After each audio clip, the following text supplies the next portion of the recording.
Oh, Day-Day. Yeah. I love Draymond Green. No, you don't. I do. No, you Draymond, stop. You don't. You know why I love him, Why? Mark? Because he provides me with the fodder Well, sure. to allow me to continue to work and continue to move the chains. But that's not loving and Draymond put Green. diapers on my baby girl. Right. No, that's loving the effect of Draymond Green. No, I love Draymond Green. You don't.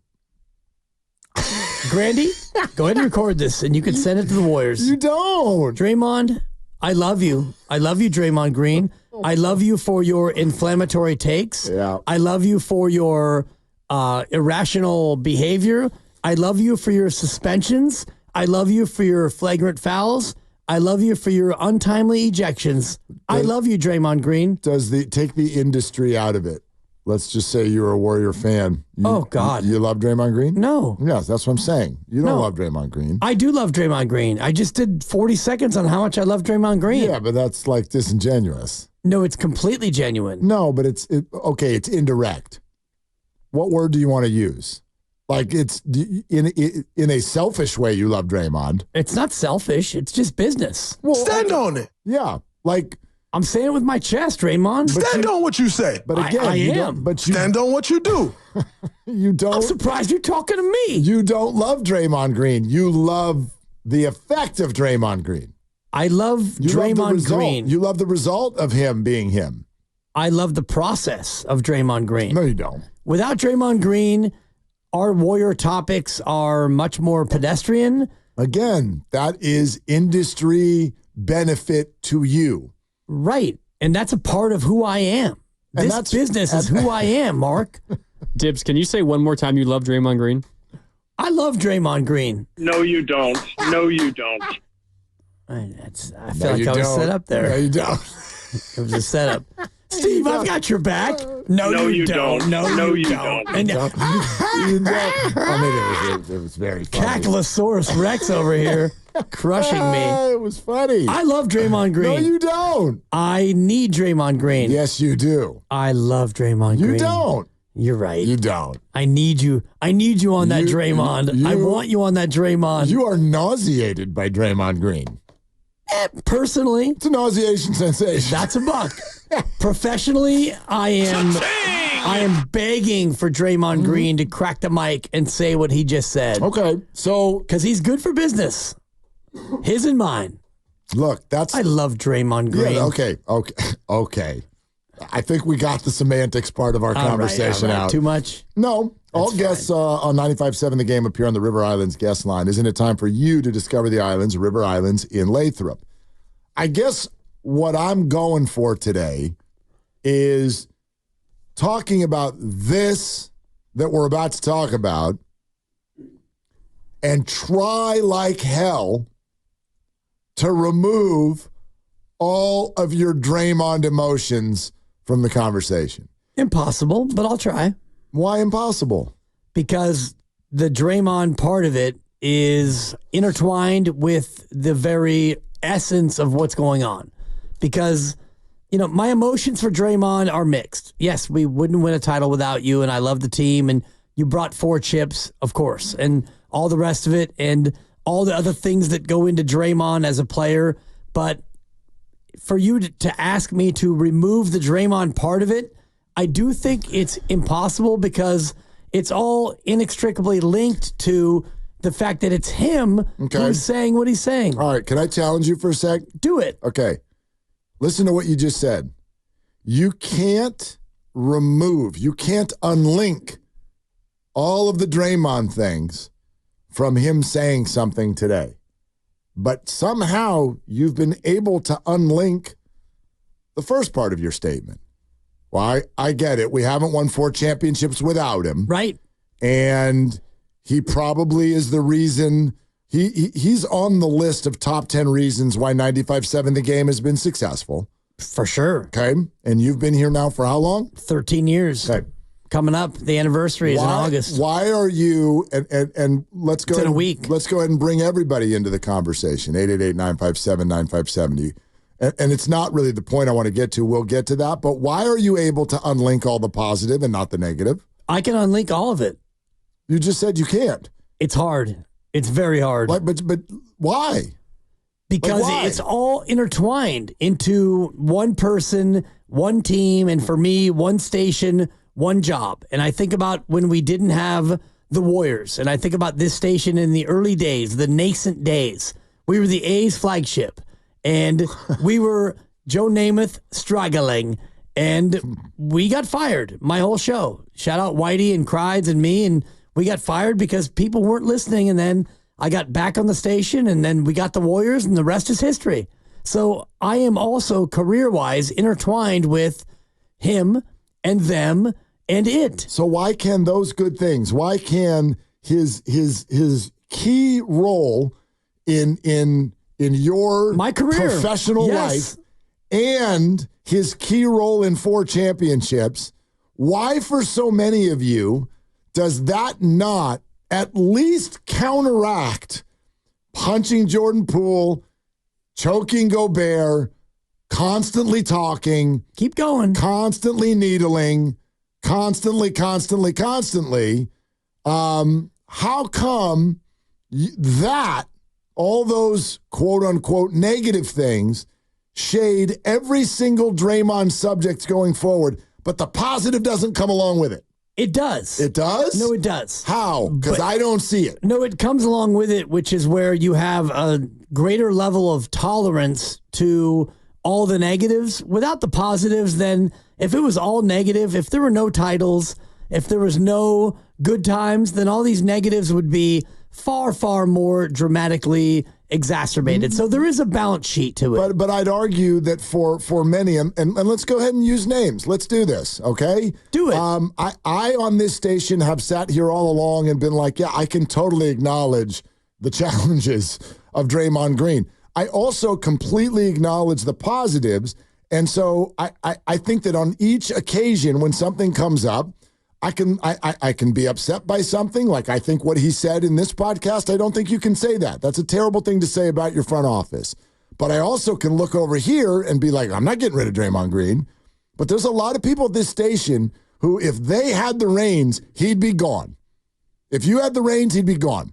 If Steiny had the reins, he'd be gone. If Shasky had the reins, he'd be gone. And if Bonte had the reins, he'd probably be gone. If Guru had the reins, I think he'd still be here. There'd be a lot of emotional conversations, right? And if I had the reins, I probably would have tried to be a little bit more heavy-handed than the Warriors have been at times.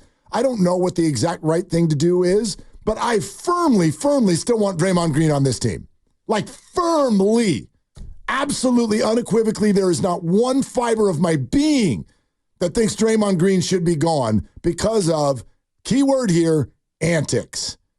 It's not for me antics. It's contract, and it's his ability to still be a winning player.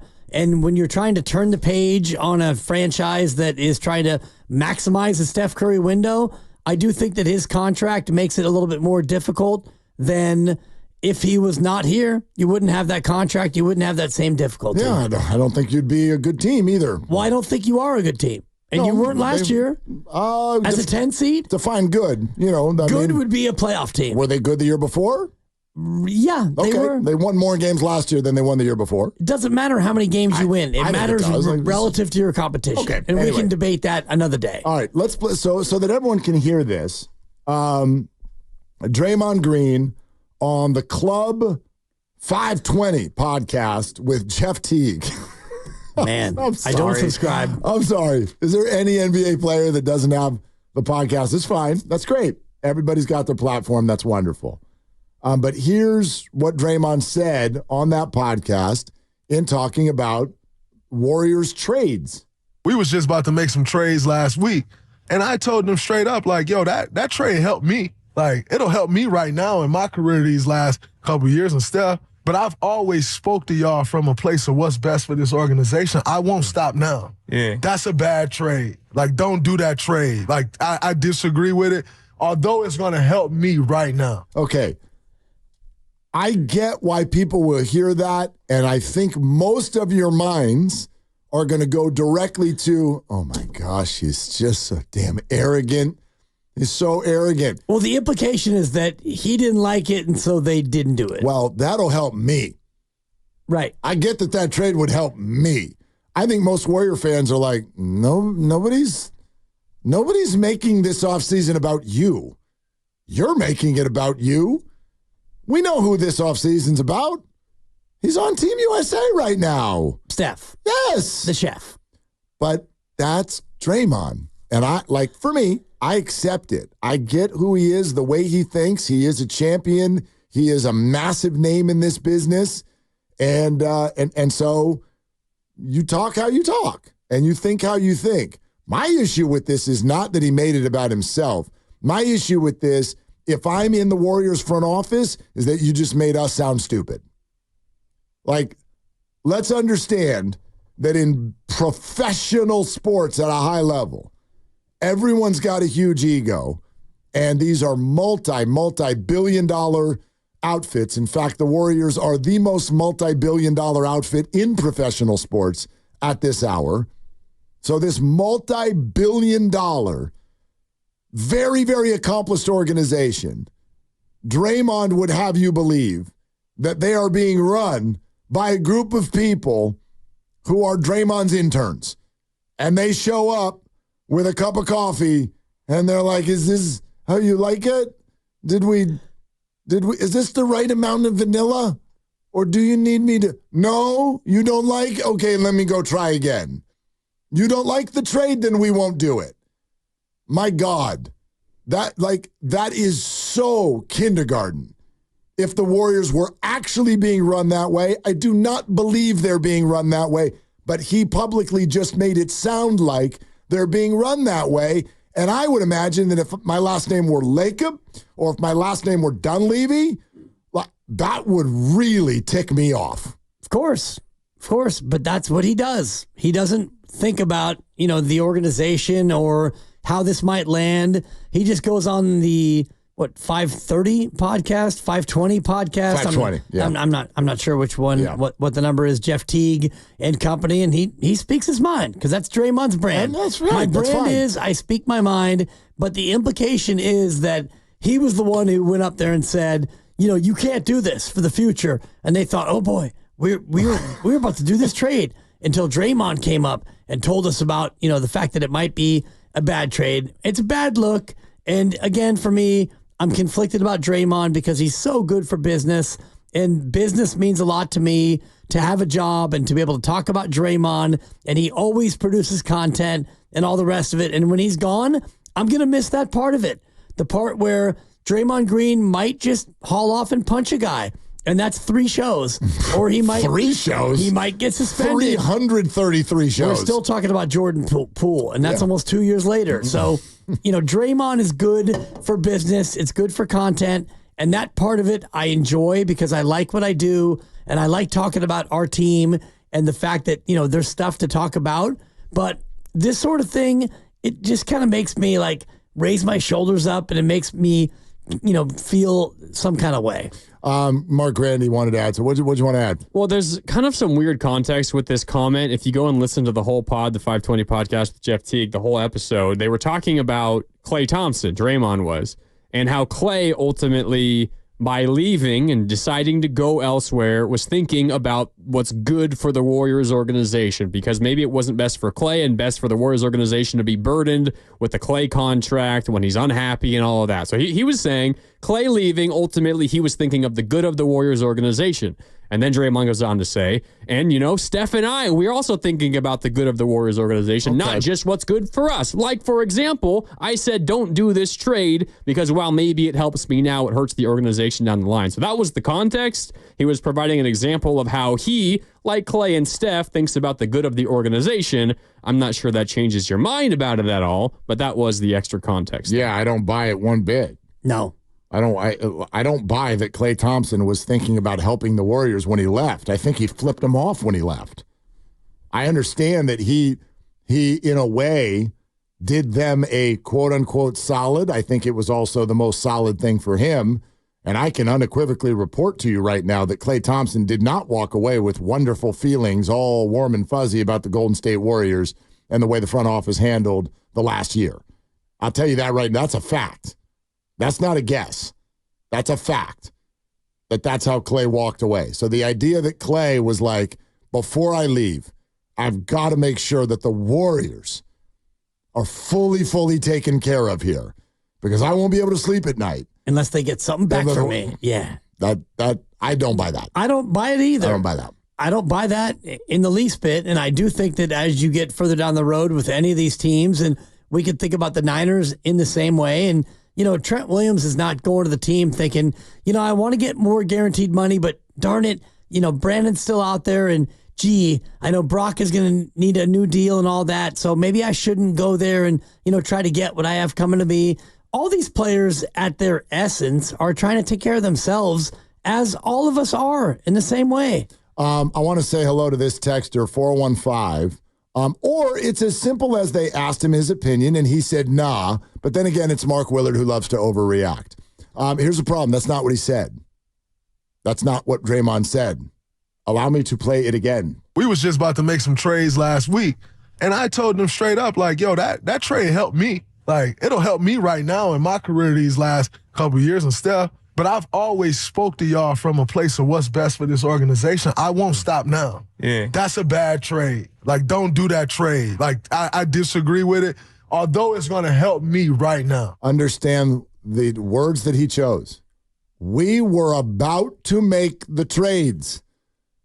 And then I stepped in there to represent the future of this organization. And I told them, don't do that.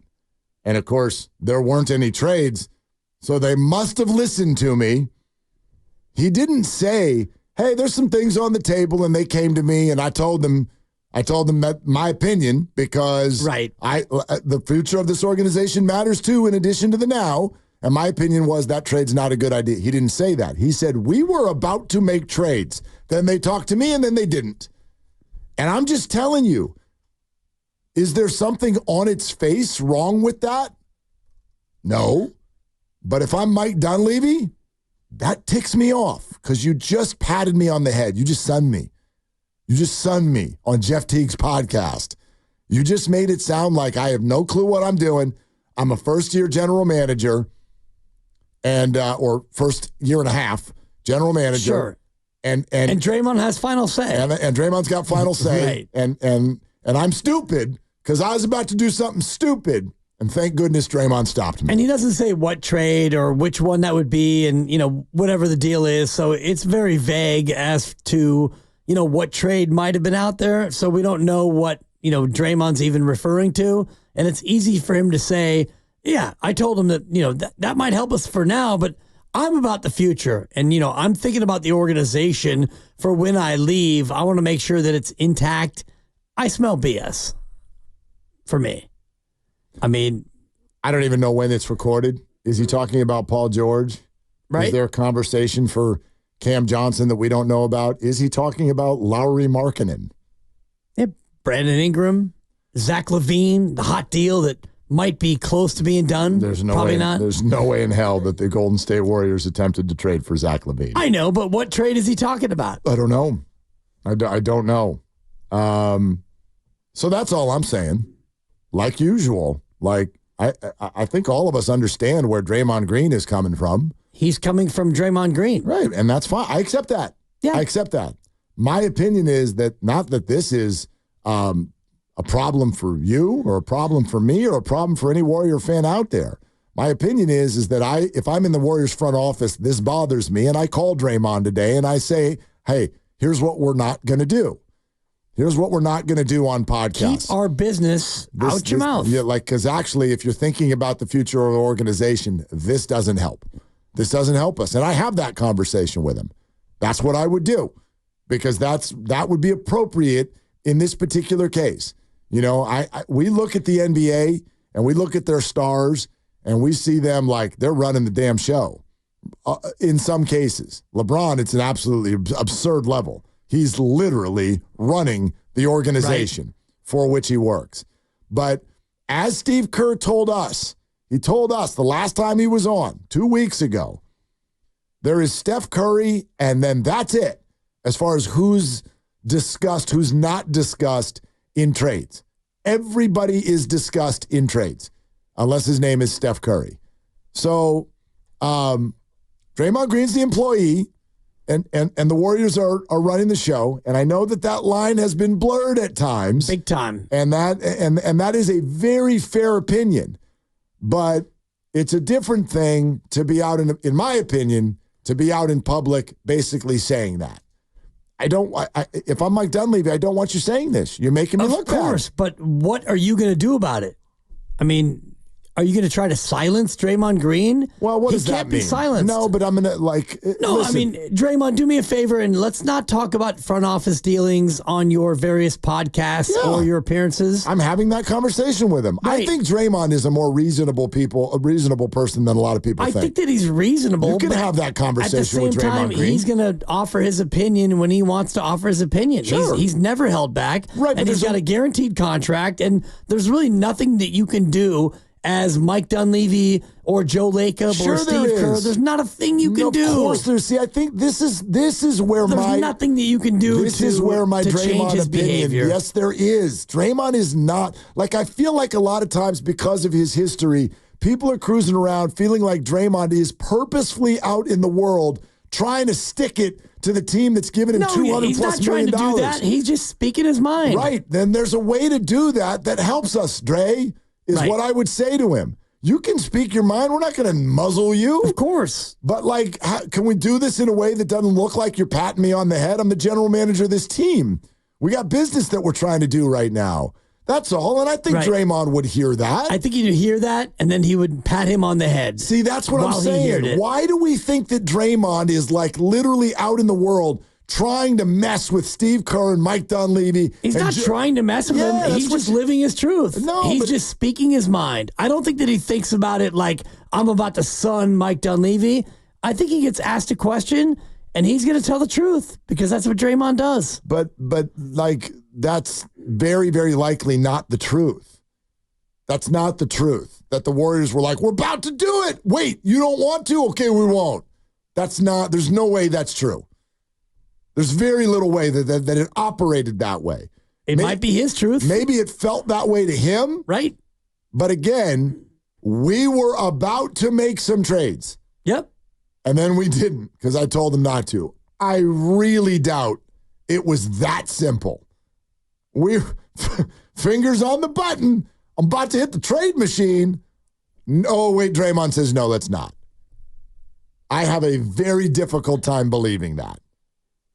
Very difficult time believing that that's the way the Golden State Warriors operate. That's the way he portrayed it. That's the way I heard it. So I don't know. I mean, he's a lot closer to Mike Dunleavy than I am. Mm-hmm. So I don't know how, what the process is when they're close to a trade and they call Draymond, they call Steph. Oh, I'm sure they do. They call Kavan and GP2. But that's not what he said. Usman Garuba.